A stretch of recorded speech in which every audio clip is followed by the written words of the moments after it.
member, and the call is to the member for Gilmore.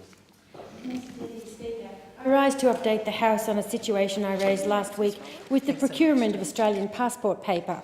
The Shoalhaven paper mill in my electorate of Gilmore is the sole Australian manufacturer of security paper used in documents like Australian passports and Reserve Bank bonds. This secure paper manufacturing industry supports almost 100 jobs in my region, and it's an enterprise worthy of advocacy and promotion. The security products we make in Gilmore are world-class, and the quality at each stage of the manufacturing process is truly impressive.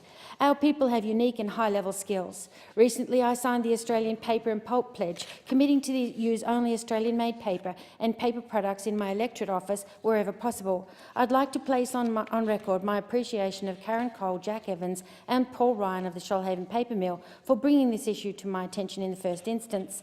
At that meeting with the paper mill employees, I promised to organise discussions with the senior federal ministers to seek assurances that the future of passport paper production would remain local and to ensure that Australian-made paper remains government's only paper of choice.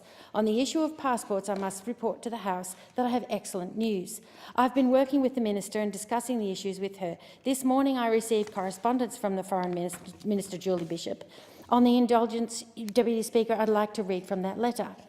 Since your meeting, I'm pleased to confirm that the government's passport booklet supplier, Note Printing Australia, which has a contract with Shoalhaven Paper Mill to provide secure paper for passports, will continue to source passport paper from the Shoalhaven Paper Mill.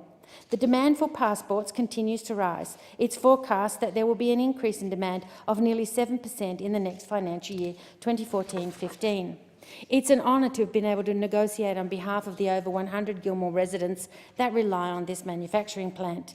Deputy Speaker, I'd like now to go to another good news story in my electorate, the awarding of a $250,000 grant to Regional Development Australia, Far South Coast, in order to continue the South Coast Youth Volunteering Initiative and the Shoalhaven Youth Volunteering Initiative, an amazing set of programs that encourage young people from Nowra to Bega to get involved in their local communities through service organisations like the RFS, SES and Surf Life Saving.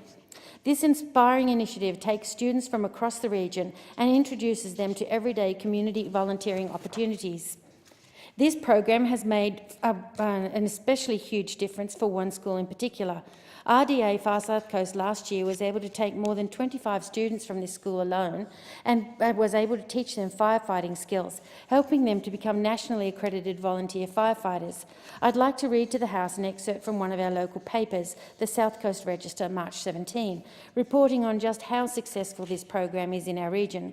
Inspired by the excitement of hands-on experience with the Rural Fire Service, 2 students from Shoalhaven High School have become firefighting volunteers at Callala Bay. After completing their training last year with the Regional Development Australia program, known as the Shoalhaven Youth Volunteer Initiative, the Year 11 students Brett Thomas and Kerry Redshaw said they were just happy to be doing something for their community. Shoalhaven Youth Volunteer Initiative Coordinator Alan Mully said the course has been conducted in partnership with the Far South Coast Rural Fire Service since 2001. And more than 2,000 students have been trained by emergency service agencies in this time. It's a 5-day course and the students go to South Nowra where they fulfil theoretical and practical training. Mr Mully said the students learn the value of volunteering and gain knowledge which contribute to their resume. Many of the students we train go on to become volunteers. More than 50% of our current RFS membership and SES volunteers throughout Gilmore have begun their volunteering in this way, which has significantly decreased the average age of these organisations. This week especially has seen the benefit of this local and successful initiative. With severe wind damage throughout Gilmore, particularly in the Shoalhaven, these well-trained volunteers have been part of the clean-up crews.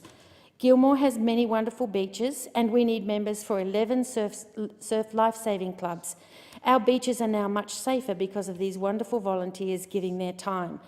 I need to honour these volunteers who've come through the school program and then joined their community organisations to give of their time, their service and their energy. They are truly to be commended for all the work they do. This is simply an outstanding community investment. Member, thank you.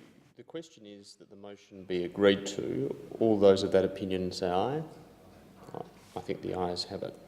The Federation Chamber stands adjourned until 10:30 a.m. on 14 July 2014.